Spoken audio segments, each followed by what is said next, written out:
নমস্কাৰ জননী লাইভৰ গ্ৰন্থৰ সান্নিধ্যৰ অনুষ্ঠানৰ মজিয়াৰ পৰা আপোনালোক আটাইলৈকে হিয়া ভৰা উল্লেখ জনাইছোঁ। আজি মই নিজৰে এখন গ্ৰন্থৰ বিষয়ে আপোনালোকৰ আগত অকণমান অৱগত কৰিব বিচাৰিছোঁ। প্ৰথমতে অৱশ্যে মই ক্ষমা খুজিছোঁ যে নিজৰ গ্ৰন্থখনৰ বিষয়ে নিজে কোৱাৰ ধৃষ্টতা মোৰ নাছিল বা কোনোদিন নাই। তথাপিতো কিছু প্ৰসংগ কিছু তাৰণা আগত ৰাখি এই গ্ৰন্থখনৰ বিষয়ে আপোনালোকক ক'ব বিচাৰিছোঁ। মোৰ সেই গ্ৰন্থখন যিখন গ্ৰন্থৰ প্ৰতিটো পৃষ্ঠাৰ মাজত মোৰ নিজৰ এক অধ্যয়ন সোমাই আছে, মোৰ নিজৰ এক এপ্ৰ'চ সোমাই আছে, আৰু আপোনালোকৰ সন্মুখত অতি বিনম্ৰতাৰে মই সেই গ্ৰন্থখন দাঙি ধৰিব বিচাৰিছোঁ। সৃষ্টিৰ দৃষ্টিৰে ভূপেন হাজৰিকা। সৃষ্টিৰ দৃষ্টিৰে ভূপেন হাজৰিকা এই গ্ৰন্থখন দৰাচলতে স্বয়ং ভূপেন হাজৰিকাৰ নিজৰ তাগিদাৰ বাবেই প্ৰকাশ কৰিব লগা হৈছিল। আপোনালোকক মই কৈ ভাল পাম যে ধাৰাবাহিকভাৱে অসমৰ এখন বিশিষ্ট আলোচনী চাৰেগামা, সেই আলোচনীখনত অন্য দৃষ্টিত ভূপেন হাজৰিকা এটা লিখা মই ধাৰাবাহিকভাৱে কৰিছিলোঁ। আৰু যেতিয়াৰ পৰা প্ৰথম লিখাটো আৰম্ভ কৰিছিলোঁ তেতিয়া অসমৰ প্ৰায় বহুসংখ্যক পাঠকে, বিশেষকৈ উজনি অসমৰ, মোক দাবী কৰিছিল যে এই লিখাটো ধাৰাবাহিক কৰিব লাগে আৰু ইয়াক কেতিয়াও শেষ কৰিব নালাগে। মই ঠিক সেই প্ৰেৰণা আৰু তাগিদাৰে নতুন কিছুমান দৃষ্টিভংগীলৈ, নতুন কিছু ধাৰণালৈ ডক্টৰ ভূপেন হাজৰিকাৰ গীত আৰু বিভিন্ন পৰ্যায়সমূহৰ, বিশেষতঃ তেখেতৰ গৱেষণা গ্ৰন্থৰ কিছু পৰ্যায় আৰু গীতৰ তুলনামূলক অধ্যয়ন, কলম্বিয়া বিশ্ববিদ্যালয়ত মাছ কমিউনিকেশ্যনৰ ডক্টৰেট ডিগ্ৰী আহৰণ কৰিবলৈ যাওঁতেই ভূপেন হাজৰিকাই আহৰণ কৰা মাছ কমিউনিকেশ্যনৰ যি লেংগুৱেজ, গণসংযোগৰ যি ভাষা, এই প্ৰসংগসমূহক লৈ এই গ্ৰন্থখনত মই বিভিন্ন পৰ্যায়ত লিখিবলৈ চেষ্টা কৰিছিলোঁ। মোৰ সীমিত আয়ত্তৰে যিমান দূৰ মই চেষ্টা কৰিছিলোঁ, তাত মই এটা কথাতেই বেছি গুৰুত্ব দিছিলোঁ গ্ৰন্থখনত, যে ভূপেন হাজৰিকাৰ ভাষাটো হৈছে লেংগুৱেজ অফ মাছ কমিউনিকেশ্যন। তেখেতৰ গীত, গদ্য, চিন্তা, চিত্ৰ সকলোতে আচলতে সেই মাছ কমিউনিকেশ্যনৰ গণসংযোগৰ ভাষা থাকে। আৰু বিভিন্ন সময়ত বিভিন্নজনৰ সান্নিধ্যৰ মাজেৰে, বিভিন্ন সময় আৰু প্ৰেক্ষাপটক আগত ৰাখি তেওঁ নতুন ধৰণে কিছু কথা অনুশীলন কৰিছিল, গীতৰ মাজেদি কৰিছিল, গদ্যৰ মাজেদি কৰিছিল, কথাৰ মাজেদি কৰিছিল, বক্তৃতাৰ মাজেদি কৰিছিল। সেইখিনিক মই যিমান দূৰ পাৰোঁ অধ্যয়ন কৰিবলৈ চেষ্টা কৰিছিলোঁ, আৰু নিজৰ মাজতেই সেই অধ্যয়ন অনুশীলনৰ তাগিদাতেই মই এটা নতুন এপ্ৰ'চ, নতুন এটা দৃষ্টিভংগী ভূপেন হাজৰিকাক লৈ আগবঢ়াই নিয়াৰ এটা সংকল্প নিজৰ মাজতে লৈছিলোঁ। আৰু তেনেকৈ চাৰেগামা আলোচনীত ধাৰাবাহিকভাৱে মই ভূপেন হাজৰিকাৰ প্ৰতিটো প্ৰসংগৰ কথাই লিখিবলৈ চেষ্টা কৰিছিলোঁ। তেখেতৰ অৱৰ্তমানৰ মাত্ৰ 10 মাহৰ আগত যেতিয়া তেখেতে গম পাইছিল যে তেখেতক লৈ এনেকুৱা এটা লেখা হৈ আছে, নিজৰে পৰা ঘৰত তেখেতে মোক এবাৰ লগ কৰিব বিচাৰিলে আৰু মই তেখেতক লগ কৰিবলৈ গৈছিলোঁ। আৰু যেতিয়া তেখেতক কৈছিলোঁ, মই যিটো মই গ্ৰন্থখনত লিখিছিলোঁ যে ভূপেন দা, আপুনি যে গাইছিল মই আৰু মোৰ ছাঁ, ছাঁ চেৰু, ছাঁ আচলতে আপোনাৰ ছাঁ নাছিল। আপুনি যে আমেৰিকাৰ কলম্বিয়াত লগ পাইছিল সেই কলা মানুহবোৰ, নিগ্ৰো মানুহবোৰক যেতিয়া লগ পাইছিল, সেই ছাঁ আপুনি লৈ আহিল। আৰু মই আৰু মোৰ ছাঁ, সেই ছাঁ কলা মানুহৰ সপোন, নিপীড়ন সকলো ছাঁৰ মাজত একাত্ম হৈছিল। মই দেখিছিলোঁ ভূপেন দা আৱেগিক হৈ গৈছিল। যেতিয়া কৈছিলোঁ মই, আপুনি ৱৰ্ডছৱৰ্থ, আপুনি উইলিয়াম ৱৰ্ডছৱৰ্থ, উইলিয়াম ৱৰ্ডছৱৰ্থে যেনেকৈ পৃথিৱীয়ে শুনাকৈ এটা প্ৰশ্ন কৰিছিল, What man has made of man? What man has made of man? আপুনিতো কৈছিল সভ্য মানুহ হেনো মান্য, সভ্য মানুহ হেনো মান্য। ৱৰ্ডছৱৰ্থে নিৰ্দিষ্ট অৰণ্যৰ কাষত ৰৈ যি অনুভৱ কৰিছিল, কাজিৰঙাৰ কাষত ৰৈ আপুনিও সেই অনুভৱ কৰিছিল।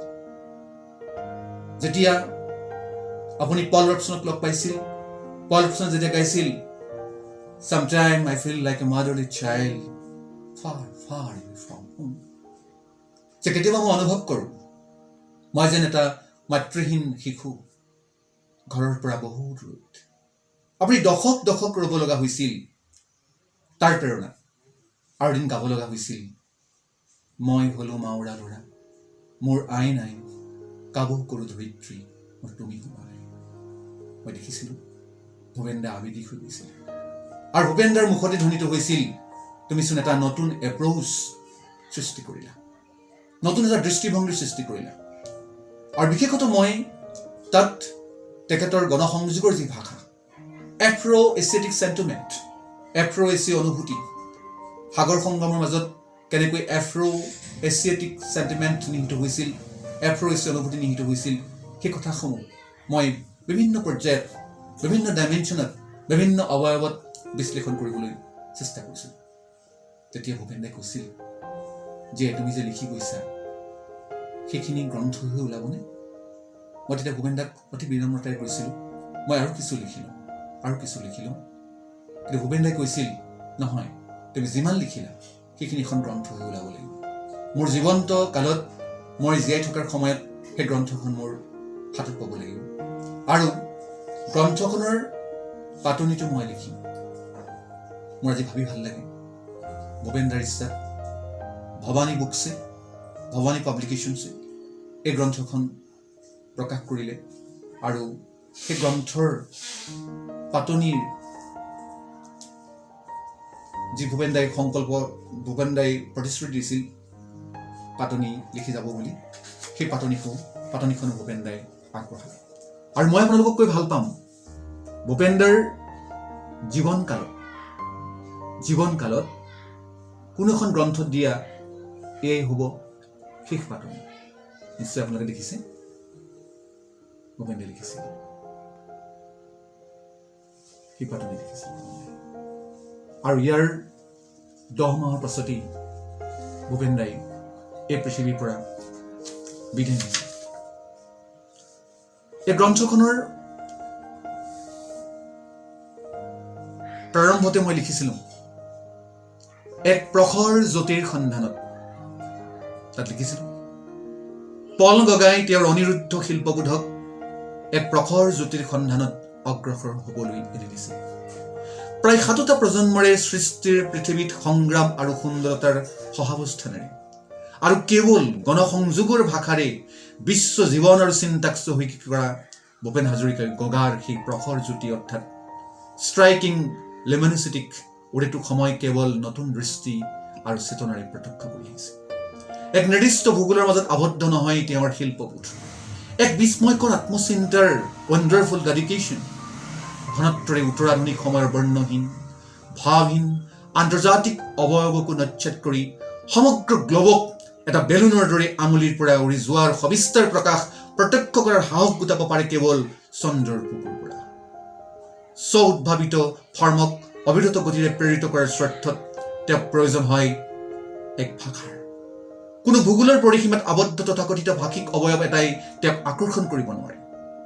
কেৱল গণসংযোগৰ ভাষাৰে গোটেই পৃথিৱী ভৱিষ্যতৰ অন্তহীন প্ৰজন্মৰ বাবে গণসংযোগৰ অৱয়ব আৰু উপাদানেৰে তেওঁ তুলিব বিচাৰে এক বাক্ধাৰা।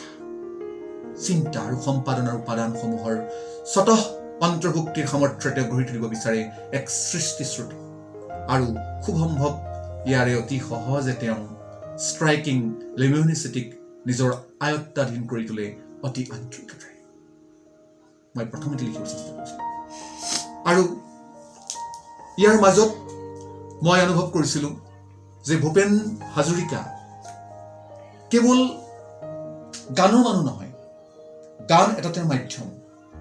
তেওঁৰ মাধ্যমটো হৈছে মাছ কমিউনিকেশ্যন, তেওঁৰ ভাষা হৈছে মাছ কমিউনিকেশ্যন, তেওঁৰ চিন্তা হৈছে মাছ কমিউনিকেশ্যন। আৰু সৃজনশীল সত্তাৰে তেখেত নিজেই এক বিশাল শিল্পত পৰিণত হৈছিল। কোনোবা শিল্পী হ'ব পাৰে, এক অৰ্থত কোনো ডাঙৰ কথা নহয়। কিন্তু ভূপেন হাজৰিকা কেৱল শিল্পী হোৱা নাছিল, ভূপেন হাজৰিকা গোটেই তেখেতৰ অৱয়ব চিন্তন এক শিল্পত পৰিণত হৈছিল, এক শৈল্পিক গভীৰ সত্তাত পৰিণত হৈছিল। যি সময়ত ভৱানী বুকছে কিতাপখন প্ৰকাশ কৰিছিল, মই ভাবিছিলোঁ যে কিতাপখনে সাংঘাতিক ধৰণে জনপ্ৰিয়তা লাভ কৰিব। কিন্তু আজি মই নিজৰ কিতাপখনৰ বিষয়ে ক'বলৈ চাগে মই দ্বিধাবোধ নকৰিম।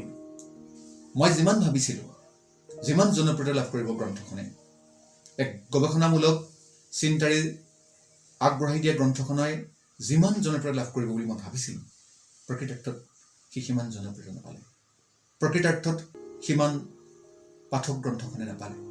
মই অনুভৱ কৰোঁ যিসকল ব্যক্তি সচৰাচৰ ভূপেন হাজৰিকাৰ সান্নিধ্যলৈ আহে, তেওঁলোকে ভূপেন হাজৰিকাৰ ইটো সিটো কথা কৈ ভাল পায়, কিন্তু মানুহজনৰ মাজত কেনেকৈ শ্বেক্সপিয়াৰ সোমাই আছে, মানুহজনৰ মাজত কেনেধৰণে ৱৰ্ডছৱৰ্থ সোমাই আছে, মানুহজনৰ মাজত কেনেধৰণে চেলভেডৰ ডালি সোমাই আছে বা হেমিংৱে সোমাই আছে। সাগৰ সংগম যেতিয়া গায় তেতিয়া এনেকুৱা লাগে তেওঁ যেন চেণ্টিয়াগো, হেমিংৱেৰ চেণ্টিয়াগো। তেওঁ যেন সাগৰৰ বিশাল অৱয়ৱত নিজৰ প্ৰেৰণাক এৰি দিছিল, নিজৰ চেতনাক এৰি দিছিল। কিন্তু তাৰ মাজত নিহিত যে Afro' aesthetic sentiment, Afro' aesthetic অনুভূতি, কলম্বিয়াৰ পৰা ভাৰতবৰ্ষলৈ, প্ৰথম বিশ্বৰ পৰা ভাৰতবৰ্ষলৈ ঘূৰি আহিবৰ কাৰণে ভূপেন হাজৰিকাক এটা লজিকৰ প্ৰয়োজন হৈছিল, আৰু সেই লজিকটোৱেই আছিল সাগৰ সংগম। ঠিক প্ৰদীপ আচাৰ্যই যেনেকৈ কৈছিল, where is his meet, সাগৰ য'ত লগ হয়, সাগৰ য'ত লগ হয়। আৰু সেই সাগৰ য'ত লগ হয়, সেই তাৰণাৰে, সেই চিন্তাৰে ভূপেন হাজৰিকাই প্ৰথম বিশ্বৰ পৰা উভতি আহিবৰ কাৰণে এটা যথাৰ্থ উত্তৰৰ সন্ধান বিচাৰি পাইছিল এই গীতটোৰ মাজেদি। আৰু সেইকাৰণে চাউদাম্পটনলৈ আহি থাকোঁতে 4টা শাৰী লেখাৰ পাছত ভাৰতবৰ্ষত, অসমত ব্ৰহ্মপুত্ৰৰ পাৰত তেখেতে পিছৰ শাৰীকেইটা শেষ কৰিছিল। নহ'লে তেওঁ বিভ্ৰান্ত হৈ উঠিছিল। তেওঁ পেৰিছলৈ গুচি গৈছিল। পেৰিছত গৈ পিকাছৰ নীলা পৰ্বৰ স্পৰ্শ তেওঁ পাইছিল।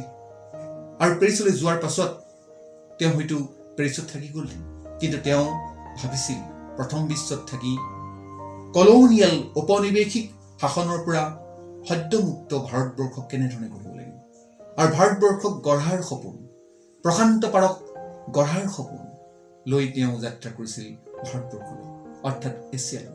এতেকে সাগৰ সংগমৰ যি অনুভূতি, এটা কণ্টিনেণ্টেল অনুভূতি, এটা মহাদেশীয় অনুভূতি।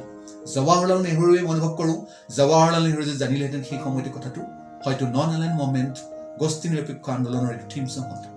গতিকে তেনেধৰণৰ বিভিন্ন বাৰ্তা আৰু প্ৰসংগেৰে হিষ্ট্ৰী, ইতিহাস আৰু গণআয়তন, গণচেতনা, তাৰোপৰি শৈল্পিক চেতনাৰ মাজেদি জনতাক স্পৰ্শ কৰি গণসংযোগৰ ভাষা এটা কেনেধৰণে আয়ত্ত কৰিব পৰা হয়, এই সামগ্ৰিক দিশটোৰ ভূপেন হাজৰিকাৰ মাজত যে আছিল, তাৰ অধ্যয়নেৰে আচলতে মই এই ধাৰাবাহিক লেখাটো কৰিছিলোঁ, আৰু এই গ্ৰন্থখনত তাকে লিখিবলৈ মই চেষ্টা কৰিছিলোঁ। কোনো ধৰণৰ সস্তীয়া প্ৰসংগৰ মাজেদি ভূপেন হাজৰিকাক মই কোনোদিন চাবলৈ শিকা নাছিলোঁ, বা আজি মই শিকা নাই। আৰু মই এটা প্ৰতিশ্ৰুতি ভূপেন হাজৰিকাক সেই জীৱনটো কালতে দিছিলোঁ যে এই গ্ৰন্থখনেই শেষ কথা নহয়, এই গ্ৰন্থখনৰ আঁত ধৰি মই উৰিটো সময় কেৱল ভূপেন হাজৰিকাক মই লিখি যাম। সেই প্ৰতিশ্ৰুতি ভূপেন হাজৰিকাৰ ওচৰত আছিল, আৰু আজিও আপোনালোকৰ ওচৰত আছে। সাধাৰণতে ভূপেন হাজৰিকাক কেইটামান গীতৰ মাজত আমি আবদ্ধ কৰি ৰাখোঁ। আজিৰ তাৰিখতো কেইটামান গীত আমি বজাওঁ, আৰু সেই গীতকেইটাৰ মাজতে ভূপেন হাজৰিকাক সীমাবদ্ধ কৰি ৰাখোঁ। কিন্তু ভূপেন হাজৰিকা গীততকৈও তেওঁৰ গণসংযোগৰ যিখন গৱেষণা গ্ৰন্থ, সেইখন বেছি গুৰুত্বপূৰ্ণ, তেওঁৰ গদ্য সমগ্ৰ বেছি গুৰুত্বপূৰ্ণ। এক নতুন গদ্যৰ চিন্তনাৰে ভূপেন হাজৰিকাই আগবাঢ়িছিল, আৰু মোৰ গ্ৰন্থখনৰ মাজত সেই টাচ বা স্পৰ্শ দিবলৈ মই চেষ্টা কৰিছিলোঁ।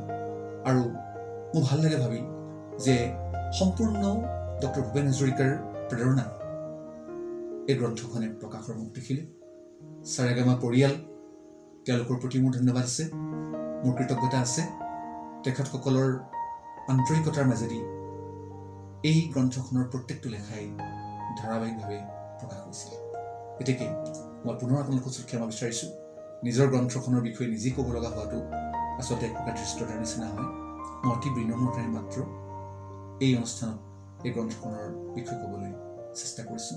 এইখিনি ক'বলৈ যাওঁতে যদি মোৰ কিবা ভুল ভ্ৰান্তি হৈ গৈছে, ভুল ত্ৰুটি হৈ গৈছে, আপোনালোকৰ ওচৰত মই ক্ষমা বিচাৰি এই গ্ৰন্থখনৰ স্পৰ্শই মোক নিজকে যেনেকৈ এটা নতুন তৃপ্তি দিলে মই ভাবোঁ কেতিয়াবা যদি এই গ্ৰন্থখন আপোনালোকে আদৰি লয় বা এই গ্ৰন্থখনৰ মাজেদি আকৌ নতুন এজন ভূপেন হাজৰিকাক আৱিষ্কাৰ কৰিবলৈ আপোনালোকে যদি চেষ্টা কৰে মোৰ ঈশ্বৰ সাৰ্থক হ'ব।